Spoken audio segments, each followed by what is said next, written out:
안녕하세요, 사이먼입니다. 오늘은 급하게 아이들이 정리하기를 참 힘들어하는 부분이 있어서 문장의 5가지 형식, 일단 우리가 1형식부터 5형식까지라고 하죠. 그거 부분을 정리를 좀 해보도록 하겠습니다. 제목을 급행문법이라고 지은 이유는 우리 급행열차 타면 모든 정거장 다 들르지 않아요. 그래서 급하게 1형식부터 5형식까지만 설명을 좀 하려고 제목 저렇게 지었고요. 암기라든지 아니면 응용에 있어서 굉장히 어려워하는 친구들이 1형식부터 5형식까지를 어려워하는 친구들이 많아서 약간의 쌤만의 야매가 좀 들어갔다는 거, 그걸 좀 기억을 해줬으면 좋겠어요. 그래서 일단 문법적으로 규칙적으로 저런 게 어딨냐라고 생각하시면 그래도 외워요. 같이 봅시다. 자, 완전자동사, 1형식 동사 얘기할 거예요. 완전자동사라는 건 말 그대로 완전히 자동사야. 자동사 자자가 스스로 자자예요. 스스로 자자. 그러니까 동사가 다른 단어의 도움 필요 없이 그 동사 스스로 문장을 완벽하게 끝맺고 설명이 끝낼 수 있다는 거예요. 그러니까 예를 들면 주어가 나오고 1형식 동사가 나오면 문장은 끝나는 거예요. 이것으로, 이 동사 하나로 모든 설명이 다 끝났다. 더 이상의 도움이나 수식은 필요 없다. 그런 게 완전자동사고, 완전히 다른 거에 도움을 받지 않아요. 그래서 완전자동사. 이게 오해가 좀 있어요. 자동사라는 애와 타동사라는 애가 엄격히 구별되어 있느냐? 그렇지 않아요. 그래서 자동사, 타동사를 가르치는 사람 입장에서 완벽하게 구분해서 이해시킨다는 게 사실은 쉽지 않은 부분이에요. 예를 들어보면, 잠깐만요.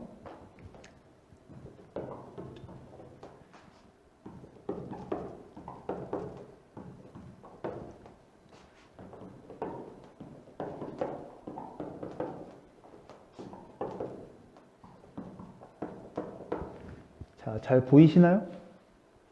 잘 보여요? 보면, 자, 그 쇼는 시작했죠. 동사 1형식으로 완전히 아무런 그 뒤에 기타 등등 설명 없이 문장이 끝났어. 그죠? 그럼 이거 1형식 문장이란 말이에요. 주어, 동사로만 이루어져 있죠. 그래서 그 쇼는 시작되었다. 문장 끝났어요. 쇼가 시작이 됐다는 정보 이외에 다른 정보는 필요하지 않기 때문에 이걸로 문장이 마무리가 된 거예요. 완전한 자동사죠. 근데 그가 시작했대요. 무엇을 시작했대? 그의 수업을 시작했대. 목적어라는 거, 뭘 시작했는지가 필요하다고. 이런 경우가 3형식이 되겠네요. 그러니까 비단 start뿐만이 아니라 보통의 3형식 동사들이 다 목적어를 취하는 타동사로도 쓰일 수 있고, 목적어를 취하지 않는 완전히 자기 혼자서 끝낼 수 있는 자동사로도 쓰일 수 있다는 걸 예를 들어드린 거예요. 그러니까 타동사와 자동사를 엄격히 구분하려고 하면 많이 힘들어질 거예요. 그러니까 때에 따라서, 필요에 따라서 충분히 다르게 쓰일 수 있다는 것만 알아두시고, 대신 쌤이 필수 암기동사라는 걸 몇 개를 가지고 와봤어요. 그러니까 외워놓으시면 시험 보는데 참 써먹기가 좋다라는 것들. 일단은 자동사로 일어나다, 발생하다, 벌어지다 라는 의미를 갖는데, happen, take place, occur, arise 같은 단어들은 뒤에 아무런 수식도 더 이상 필요하지 않아요. 주어가 일어났어. 주어가 발생했어. 주어가 벌어졌어요. 주어가 발생하고 끝나는 거야. 어떤 일이 일어났어. 일어났다는 정보 전달, 이미 완전하게 정보 전달이 끝났다고 보고 마무리되는 거죠. 그러니까 얘네들은 왜 쌤이 특히나 얘를 외워라 라고 하냐면, 이 친구들은 타동사로 활용하기가 힘들어요. 타동사로 활용할 수가 없어. 왜? 목적어를 가져다 놓을 거야? 그러면 주어는 목적어를 일어나다, 목적어를 발생하다, 목적어를 벌어지다. 어울려요? 안 어울리지. 그러니까 목적어가 애초에 필요 없는 그런 동사더라. 그래서 다른 동사들은 아까 start를 예로 들었던 것처럼 다른 동사들은 때에 따라서, 필요에 따라서 자동사가 되기도 타동사가 되기도 하는데, 반드시 외우라고 선생님 말씀드리는 일어나다, 발생하다, 벌어지다 같은 동사들은 타동사로는 활용이 안 되기 때문에 얘네들은 1형식으로만 쓰이는 거예요. 물론 타동사라도 수식어는 받을 수 있어요. 뒤에 대표적으로 부사구라든지 전명구, 전치사는 명사랑 한 세트, 전치사 명사구죠. 전명구 같은 아이들이 꾸미기 위해서 붙을 수는 있지만 필수적인 요소로 붙지는 않는다. 이거 부가적인 요소잖아. 그러니까 수식어라는 건, 꾸민말이라는 건 없어도 사실은 문장 형성에 크게 지장이 없다. 그죠? 그래서 얘네들은 수식어가 붙는 경우를 제외하고는 완전히 자동사 일형식으로만 사용되는 아이들이니까 얘네들은 좀 외워놓을 필요가 있다. 다른 아이들은 자동사도 타동사도 가능하지만 이 아이들은 타동사로 넘어갈 수는 없더라. 그 다음에 이제 그거 비슷하게 마찬가지인 아이들인데 recur, 다시 더하기 occur가 되겠네요. 그럼 발생하다 였잖아요. 저기 있죠? re가 붙어서 다시의 의미를 추가하는 거예요. 그러면 재발생하다, 다시 벌어지다의 의미로 recur라는 단어가 등장해요. 요걸 지우고 이렇게 결합하는 거죠. 오케이? 그래서 이 친구도 여기 일어나다 발생하다의 의미, 이 문장 형성과 똑같다. 그래서 일형식으로만 쓰이더라. emerge 마찬가지. 나타나다, 등장하다 라는 의미의 emerge도 뒤에 수식어는 올 수 있을지 몰라도 목적어라든지 다른 필수 요소를 받지는 않는다. 그 다음 arose는 왜 갖다 놨냐면 얘만 다르죠? 얘는 타동사예요. 삼형식 동사인데 그래서 뭐뭐를 일으키다, 뭐뭐를 야기시키다 목적어를 갖는 애예요. 왜 여기다 갖다 놨냐면 얘랑 헷갈려 하시는 분들이 많더라. 얘는 arise는 일으키다가 아니라 일어나다, 발생하다, 벌어지다라는 뜻으로 얘 과거형이 arose예요. arose. 생긴 게 매우 비슷해. 그러니까 자꾸 arise의 과거형에다가 되도 안 되게 얘를 끼워 넣는 경우들이 생겨요. 그러지 맙시다. 그래서 헷갈리지 말라고 말씀을 드리려고 여기다 갖다 놨어요. 그러니까 이 아이는 자동사라서 여기 있는 아이가 아니에요. 그래서 조심하라고 말씀드려요. 그래서 수많은 동사들이 다 자동사, 타동사를 왔다 갔다 할 수 있지만 특히나 이 아이들은 얘 빼고 이 아이들은 일형식으로만 주로 쓰인다. 자동사로만 쓰인다. 알고 계시면 좋을 것 같아요. 외워두세요. 그냥 외워두면 언젠가 시험에서 요긴하게 쓰이게 된다. 왜? 목적어가 없는 게 당연한 아이들이니까. 나중에 돼서 관계대명사를 배우게 되면 관계대명사 뒤에는 불완전한 문장이죠. 그러니까 불완전한 문장이 와야 되는데 주어하고 이런 동사가 와 있을 때 목적어가 없는 걸 보고 불완전한 문장이다. 주어 동사밖에 없네. 목적어 없네. 라고 낚일 가능성이 있다는 거예요. 얘네는 원래 없어요. 일형식이니까. 그죠? 그래서 그거를 조심하기 위해서라도 암기할 필요성이 좀 있는 동사들 따로 말씀을 드립니다. 자, 두 번째. 불완전 자동사 그랬어요. 이 형식. 불완전 자동사라는 건 말 그대로 자동사긴 한데 완전치 못해서 누군가의 도움이 필요한 거예요. 그러면 그럼 얘는 주어, 이형식 동사, 주격 보어로 문장이 이루어져 있는데 얘랑 목적어를 갖는 삼형식이랑은 어떻게 다르냐 그러면 어떻게 다르냐면 주격 보어는 얘 이름이 한글로 주격 보어잖아. 자, 주격이라는 건 누구를 대상으로 하느냐. 그러니까 주어를 대상으로 보충 설명하는 단어다 이런 뜻이에요. 보어가. 그러면 여기까지 문장이 주어 동사 진행이 됐는데 마무리가 안 돼. 설명이 마저 필요해요. 그래서 얘가 나서서 주어를 보충 설명해 주는 거예요. 그래서 보통 주어와 같은 대상이거나 주어의 심리 상태, 주어의 상태, 겉모습 등을 묘사해 주는 단어들이 나와요. 목적어는 동사를 기준으로 이 주어가 이 행동을 한 주체가 되고 목적어는 이 행동을 당한 대상이 되는 거예요. 그러니까 얘가 다른 대상에게 어떤 행동을 한 거니까 이 둘은 같을 수가 없어요. 같은 말을 설명하는 것도 아니에요. 그러니까 기본적으로 얘가 왜 완전히 끝나는 게 아니고 주격보어라는 애가 더 필요한데도 불구하고 자동사라고 부르냐. 설명은 스스로 자자에서 끝난 거야. 동사까지. 자동사. 근데 주어에 대한 설명이 아직 조금 부족해서 주어를 보충하러 온 거지, 동사의 뒷부분에 이어붙어서 동사를 뭔가 더 설명하려고 온 게 아니라고요. 이해갔죠? 그래서 이 형식 자동사로 본다. 타동사가 아니다. 자, 마저 가봅시다. 그래서 상태 유지동사, 그래서 유지 말 그대로 어떤 상태가 변하지 않고 유지된다라는 느낌의 동사가 첫 번째 나와 있죠. stay, stand, sit, lie, remain 같은 동사들이 대표적인데, 이 동사들은 설명도 써 있지만 특정한 상태나 모습이나 성질을 그대로 유지한다라는 의미를 갖는다고. 그러면 stay는 머물러 있는 거고, stand 서 있다, sit 앉아 있다, lie 누워 있다, remain은 뭐뭐한 채로 남아 있다 이런 뜻이죠. 그러니까 형용사나 투부정사가 주격보어로 주어의 상태를 보충해 주러 온 거야.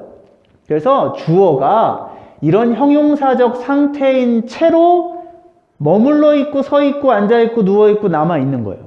그러고 그 상태로 그대로 남아 있는 거예요. 오케이? 넘어가도 되죠? 그래서 뭐뭐 한 채로 동사한다. 남아 있다. 넘어가 봅시다. 자, 상태 두 번째 상태 변화 동사네. 상태 변화 동사. 아까는 상태 유지 동사였어. 이번에는 변화. 바뀌는 거예요. 바뀌는 거. 그래서 특정한 상태나 모습이나 성질이 예전에는 안 그랬는데 갑자기 그렇게 되었다. 뭔가 변화가 일어났다. 라는 동사들. 그래서 go, get, run, come, become, grow 같은 동사들이 대표적이고, 얘네들의 공통점이 뭐냐면, 그러니까 오해하시는 분들이 간혹 있는 게 이것들이 다 움직임을 나타내는 거예요. 움직임.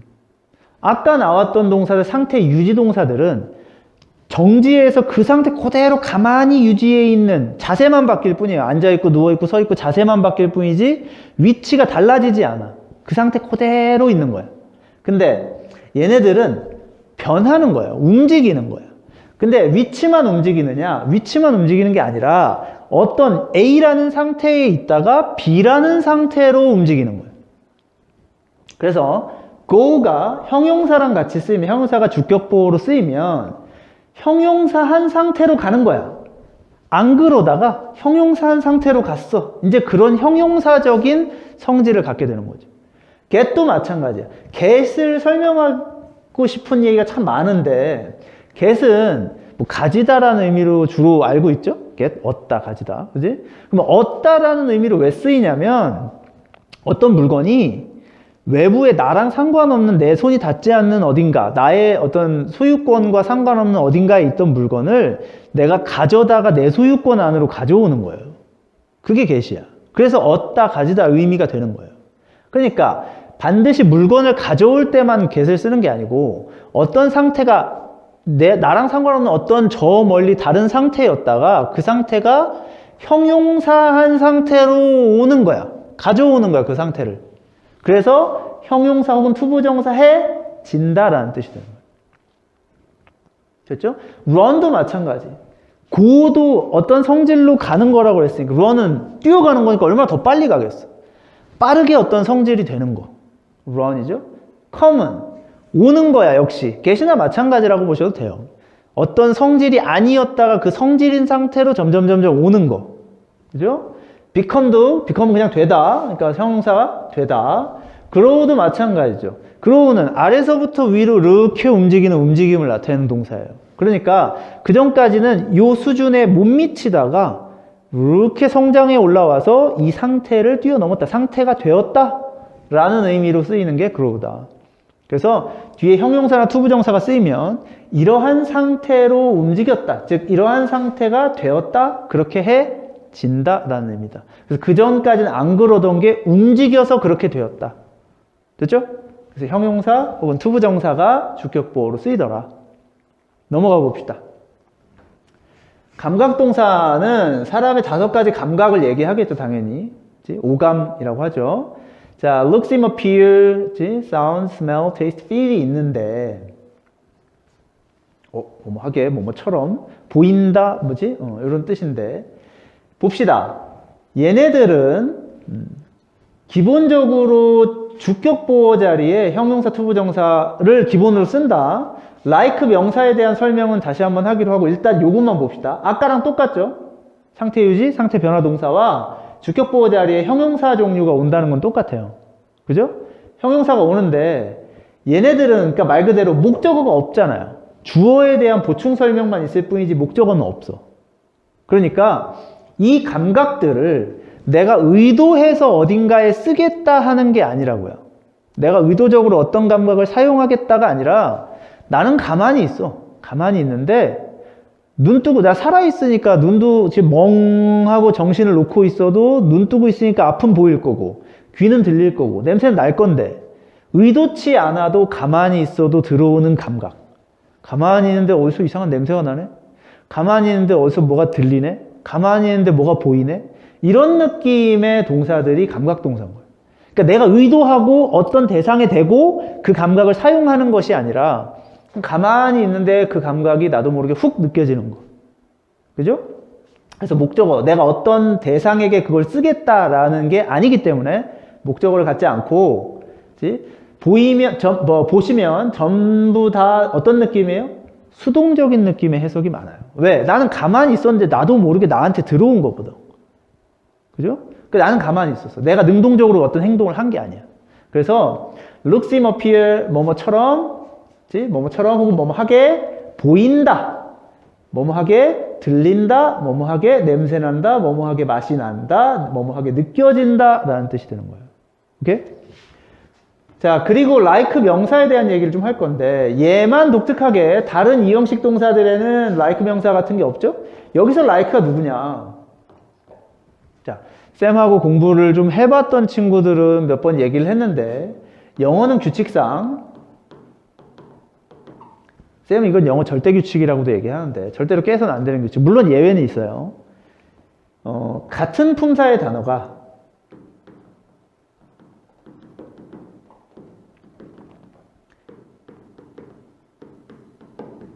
연달아 오진 않아요. 같은 품사의 단어가 연달아 오지 않는다. 물론 부사의 경우는 부사 자체도 꾸밀 수 있기 때문에 같은 품사도 꾸밀 수 있기 때문에 부사가 여러 개 중첩적으로 붙거나 형용사가 하나의 동일한 대상을 꾸미기 위해서 여러 개가 접속을 돼서 앞에 붙는 경우는 있을 수 있지만 기본적으로 그런 수식어가 아니라면 같은 품사의 단어가 연달아 오지는 않습니다. 그러면 생각을 해봅시다. 여기 지금 동사가 있잖아요. 이 친구들이 이제 감각동사죠. 동사가 있는데 like가 동사로서 좋아하다라는 의미로 다시 왔을 리가 없다는 거지. 동사가 중첩적으로 연달아 올 수는 없으니까. 그죠? 그래서 like가 여기서는 뭐 부사로 보시는 분도 있고 전치사로 보시는 분들도 있는데 쌤은 전치사로 보기를 권합니다. 그래야 명사가 뒤에 붙어 있잖아. 쌤이 아까 전치사는 어떤 형태? 전치사 더하기 명사의 형태로 전치사는 구를 이루어 다닌다. 세트를 이루어서 다닌다. 그래서 전명 구라고 쌤이 아까 썼던 기억이 있죠? 그죠? 그래서 전치사는 명사랑 항상 한 세트로 다니기 때문에 뒤에 있는 명사를 설명하기에 like를 전치사로 알고 계시는 게 좋다, 편하다 생각하시면 될 것 같아요. 그래서 like가 그럼 전치사로 무슨 뜻이냐? like는 전치사로 뭐뭐처럼 뭐뭐같이 like. 그래서 명사처럼 보인다, 명사같이 들린다, 명사처럼 냄새난다, 명사처럼 맛이 난다 이런 느낌이라고. 알았죠? 그래서 명사를 만약에 주격보호 자리에 쓰고 싶으면 반드시 like를 쓰셔야 돼요.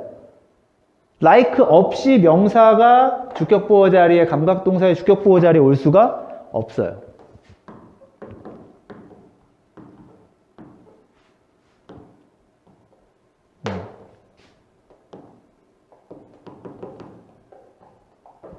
자, it looks a real tiger. 그것은 진짜 호랑이처럼 보인다를 만들고 싶은 거예요. 그러면 a real tiger가 명사잖아, 명사. 그러면 앞에 뭐가 필요해요? like가 있어야 뭐뭐처럼 뭐뭐 같이의 의미를 추가해서 명사처럼 보인다라는 의미를 완성시킬 수 있다. 만약에 이걸 like 안 쓰고 비슷한 의미를 전달하고 싶다라고 한다면 real이라는 형용사만, 리얼한, 진짜 같은 이라는 형용사만 집어넣어서 it looks real. 이거 정말 같아, 진짜 같아. 라고 전달할 수 있겠죠. 그지? 얘는 명사가 아니니까. 이때는 like를 쓰지 않는 거예요. 오케이?